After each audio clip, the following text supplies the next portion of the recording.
Mark Glenn with the Crescent and Cross Solidarity Movement is with us now live from Idaho. Mr. Glenn, welcome to the Top 5. Now, you know, of course, yourself that when those students took over the former U.S. Embassy here in Tehran, they called it the nest of espionage, and they said that they've got documents from inside the embassy that show the United States was actually conducting massive espionage.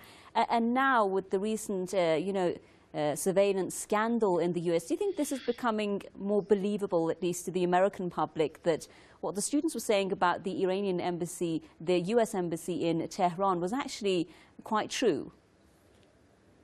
Of course, and the only difference between then and now is that the United States is much more determined to overthrow the democratically elected government in Iran and to replace it with a puppet government that will do America and Israel's bidding. I think that this is a very important theme that we need to keep in mind, particularly as things appear, and I stress that word appear, to be thawing between the United States and Iran. I think that these overtures on the part of Obama towards the new Iranian president, I think that this is something that the Iranian regime is going to need to be very careful about engaging with America, because America does not look at Iran as a sovereign nation. America looks at Iran as a threat to America's interests in the region, mainly global dominance. And so I think that Iran would be wise to be very careful and to remember what happened 34 years ago, and to keep in mind that nothing has changed. The United States intends to overthrow this regime by hook or by crook.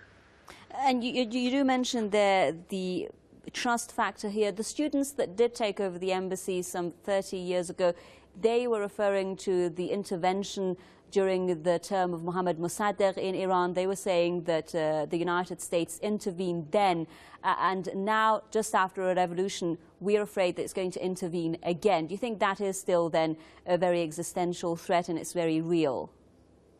Absolutely. The United States is not going to sit by and simply concede that Iran won this struggle that began 34 years ago. It threatens to undermine the United States' credibility throughout the world, and particularly in the Middle East. If we saw countries throughout the region that are under the United States' thumb, such as Egypt, such as Jordan, such as Saudi Arabia, if they started doing what Iran did in 1979, it would be a complete disaster for the United States. So if I were to be so bold as to give advice to the new president, it would be to tread lightly, Mr. President, because America is not interested in getting along with Iran. America is not interested in recognizing Iran as a sovereign nation.